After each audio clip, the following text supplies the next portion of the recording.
He told me I was crazy with a calm smile while I stood shaking at the doorway, holding my phone with the proof of the cheating he swore never happened.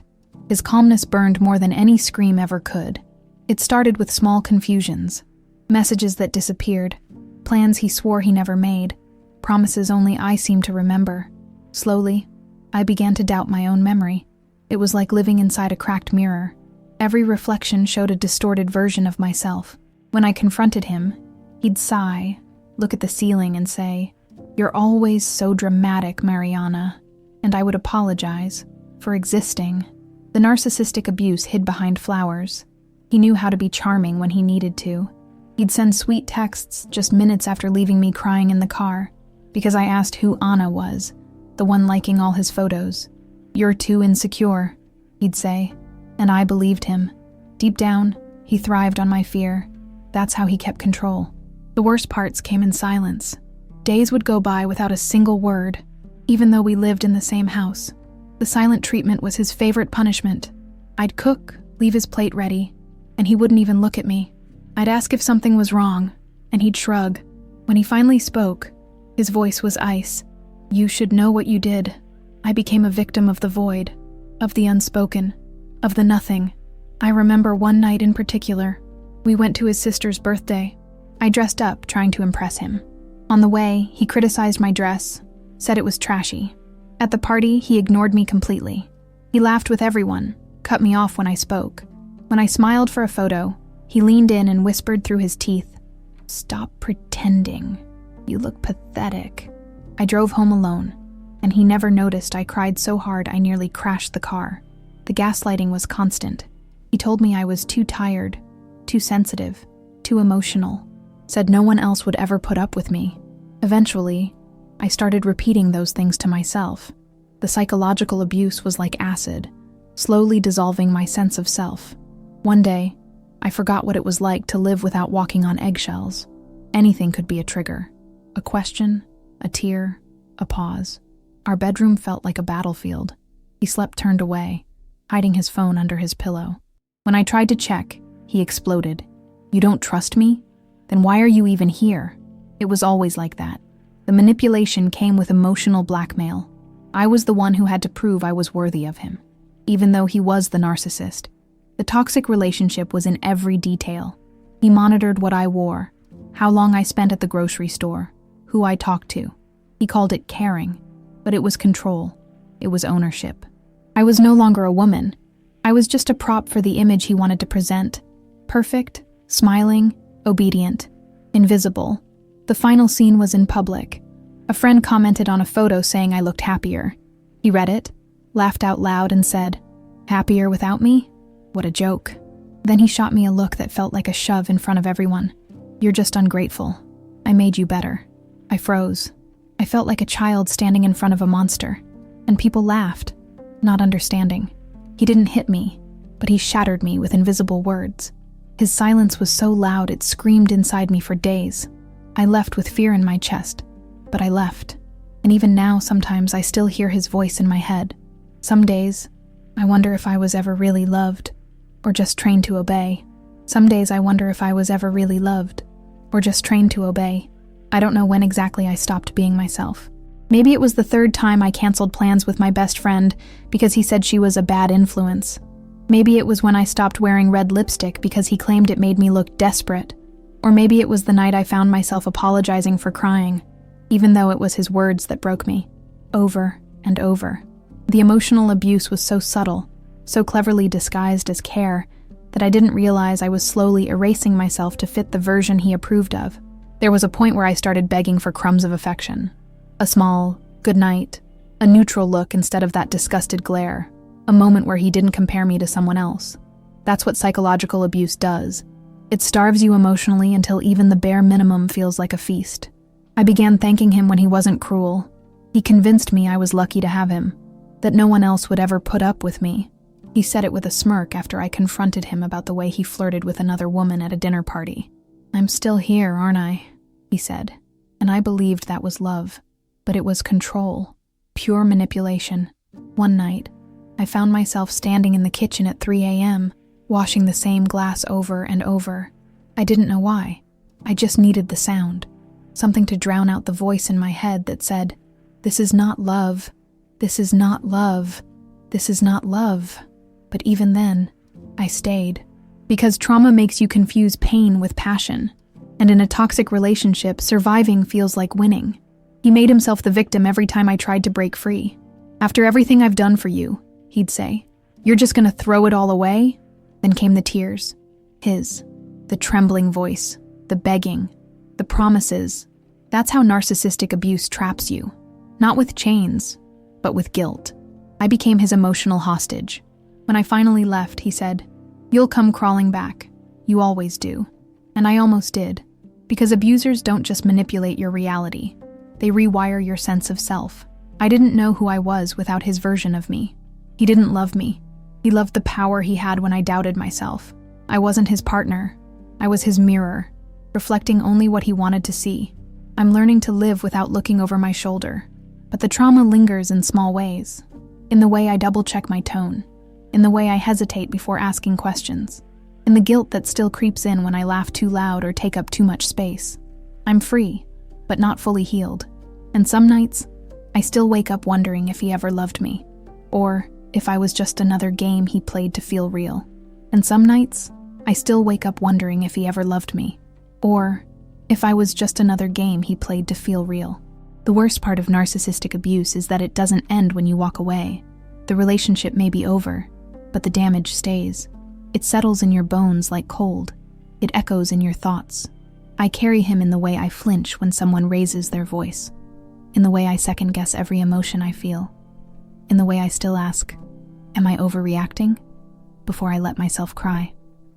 After I left, he didn't stop. Narcissists never do. He started texting at night, sending long, dramatic messages about how much he missed me, how he was in therapy, how he realized everything he did. I read them all with shaking hands. For a second, I felt seen, until the blame returned in the third paragraph. "But you have to admit, you were never easy to love." That sentence stayed with me for weeks. He posted photos with quotes about forgiveness, told mutual friends that I was unstable, said I had abandonment issues. He knew exactly how to play the victim. That's what made him so dangerous. His ability to twist reality with such precision that even I started to feel sorry for him. That's the gaslighting at its finest. You're hurt, but you're also made to feel like the villain for walking away. I remember standing in the shower, water burning my skin, repeating the same phrase over and over. He's not crying for me. He's crying for his reflection, because that's what it was. A narcissist doesn't mourn the person. He mourns the control, the access, the supply. He used to call me too emotional every time I tried to express how broken I felt. He'd tilt his head, give that exhausted look and say, "You always make everything about you." And for a while, I believed I did. I became ashamed of my own feelings. That's how deep the psychological abuse went. I stopped trusting myself. Even now, when I feel joy, I wait for it to be taken. I wait for the punishment, because that's how the cycle worked. Love bomb, then silence. Laughter, then humiliation. Warmth, then emotional abandonment. One moment we were dancing in the living room. The next, he was sleeping on the couch, refusing to tell me what I had done wrong. That's the silent treatment, one of his sharpest weapons. He didn't need to scream. He could destroy me with absence. I once begged him to just talk to me, to say anything. He looked at me with pure coldness and said, "You're exhausting. I need peace." And yet, I was the one who couldn't sleep at night, trying to replay every moment, every word, to figure out what had triggered the shutdown. The manipulation didn't stop with me. He crafted his image for everyone around us. To his coworkers, he was patient. To his family, he was loving. To my friends, the few who stayed, he was the one trying. I became the ungrateful one, the emotional one, the problem. Once, after I told him I felt invisible in the relationship, he said, "Maybe if you smiled more, you'd be easier to love." That sentence hit like a slap. But worse, I forced myself to smile more after that. That's how deep the emotional abuse went. There were nights when I felt like I was losing my mind. I started writing down conversations, saving screenshots, because he'd always deny what was said. "I never said that. You're imagining things. You twist everything." And that's gaslighting. the cruelest part of narcissistic abuse. He made me distrust my own reality, my own mind. The trauma follows me, even after him, even in silence. When someone new shows interest in me now, I freeze. I expect the shift. I wait for the criticism to come after the compliment. I brace for the control to be hidden behind concern. Because in a toxic relationship, love becomes fear. And even now, part of me is still unlearning that lesson. He didn't want a partner. He wanted a puppet that smiled when pulled by strings. He broke me without leaving bruises, but I bled every day. Sometimes people ask why I stayed. I see the judgment in their eyes. They don't understand that narcissistic abuse is a slow erasure. They don't know what it feels like to become a stranger to yourself in the name of love. They don't know what it's like to sleep next to someone who whispers, "You're lucky I'm still here," after making you feel like nothing. But I know. I know what it's like to break in silence. I know what it's like to scream inside and smile outside. I know what it's like to become the ghost of the woman you once were, and still pretend everything's fine. I survived, but survival isn't the same as healing. And sometimes even now I wonder if he ever truly saw me, or if I was just a reflection he needed to feel whole. I've tried to rebuild myself, but it's like stitching up a dress that's been ripped to shreds. The fabric never quite lies the same. Every part of me feels touched by his presence. I hear his voice when I'm quiet. I feel his judgment when I'm happy. I question my choices, even when they're good for me. That's the legacy of emotional abuse. It doesn't just hurt, it reshapes you. The truth is, he didn't have to lock me in a room or scream in my face. His control was colder, more refined. He used doubt like a knife. Every time I found strength, he dulled it. Every time I stood up for myself, he made it feel like betrayal. He turned my independence into selfishness, my tears into manipulation, my love into weakness. I've learned that narcissists don't destroy you all at once. They do it with tiny, daily cuts. A joke that goes too far, a compliment laced with criticism, a decision made together that you never actually agreed to. By the time you notice the bleeding, you're already lightheaded. You've already stopped fighting back. You've already started apologizing just to keep the peace. He used to say, "No one will ever love you like I do." And he was right, because what he called love was control. It was gaslighting, guilt, fear, and trauma, all dressed up as devotion. I think about the woman I used to be. Before him, she was loud. She laughed too hard. She believed people. She trusted her instincts. She wore red lipstick without asking for permission. He didn't love that woman, so he slowly, deliberately, carefully unmade her. The manipulation didn't always feel cruel. Sometimes it came with kisses, with gifts, with soft apologies whispered in the dark. "You know I'm just like this because I care too much." That's the most dangerous part of a toxic relationship. It feels like love, until you realize love shouldn't feel like fear. I still flinch when someone says, "We need to talk." I still check my tone 3 times before I send a message. I still shrink when someone raises their voice, even if it's not angry. That's trauma. That's what psychological abuse leaves behind. Not scars you can see, but reflexes you can't stop. There was a night I woke up gasping from a nightmare, a dream where I was trapped in our old apartment, and every door I opened led back to him. I sat on the floor, shaking, trying to remember that I was free, that he couldn't reach me anymore. But trauma doesn't need a key. It knows every door in your mind. His hands never left bruises, but his words marked every inch of me. I didn't leave because I stopped loving him. I left because I finally remembered how to love myself. Some people say, at least it wasn't physical, as if emotional abuse is less deadly. But I would rather have healed a broken arm than live with a broken mind, because bones mend faster than trust, and silence wounds deeper than screams. He trained me to doubt my worth. Now, I wake up every day trying to unlearn that lesson. I remind myself that my feelings are valid, that I am not too much, that my memories are not lies, that being sensitive isn't a flaw. It's what saved me, because I felt what he tried to numb, and that pain became my compass. Sometimes when it's quiet, I still hear his voice, but then I hear mine, a little louder now, a little clearer, and I hold on to that, because I survived the games. I survived the gaslighting. I survived the coldness, the shame, the constant emotional tightrope. And I'm still here, still healing, still rising from the ashes of a love that was never real. But I'm not her anymore. Not the woman who begged for crumbs. Not the mirror he once shaped with his control. Now, I'm just trying to remember who I was, before he convinced me I wasn't enough. I wish I could say that walking away was the end, that the day I left, the story closed, the pain stopped, and I became whole again. But that's not how trauma works. That's not how psychological abuse dissolves.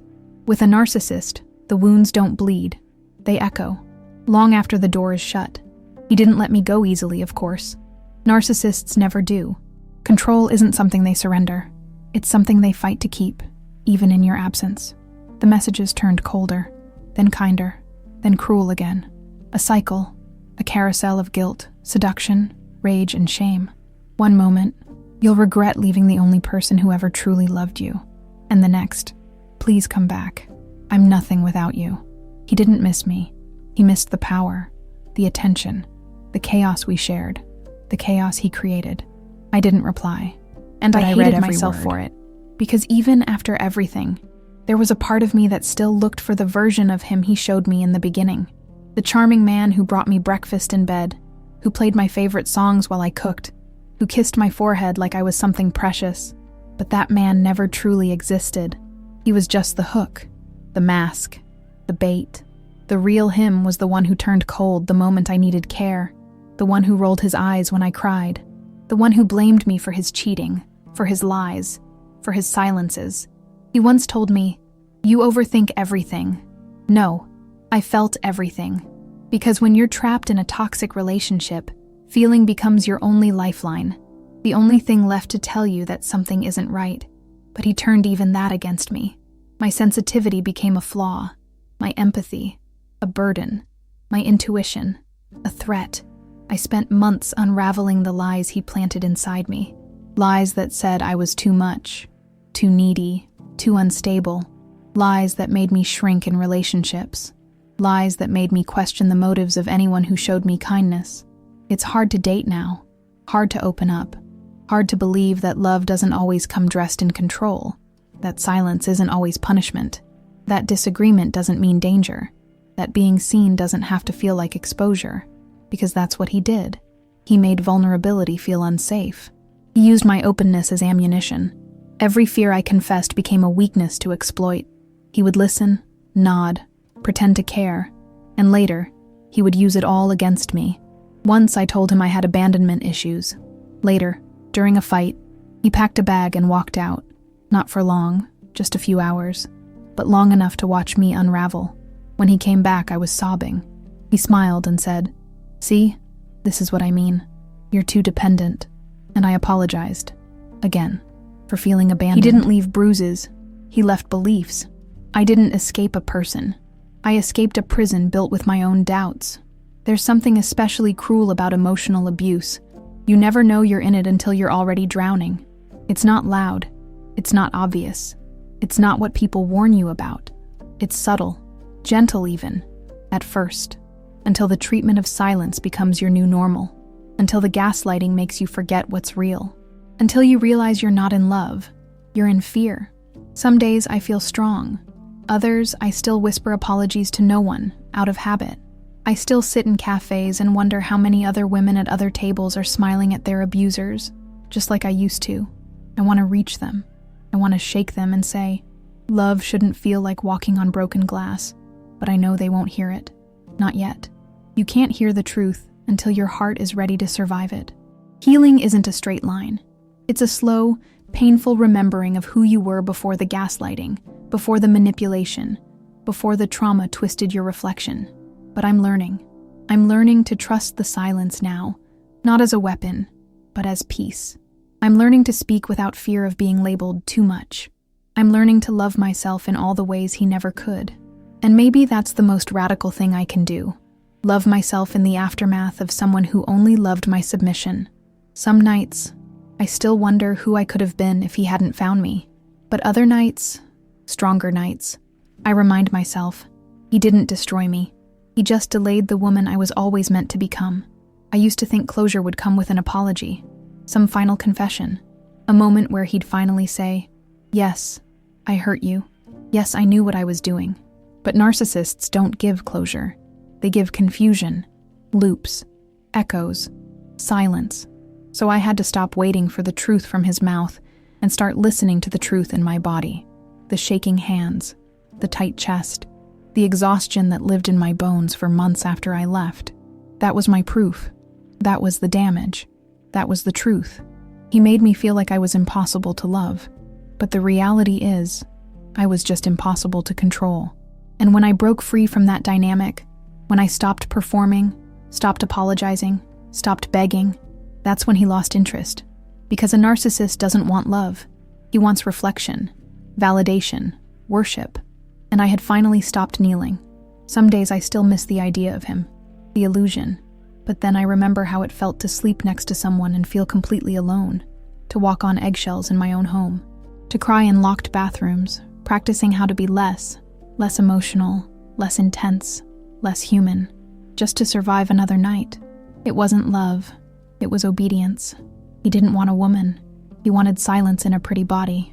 Now when I look in the mirror, I don't just see a survivor. I see someone who clawed her way out of a mental maze designed to keep her small. I see someone who loved deeply, too deeply, and still had the courage to walk away.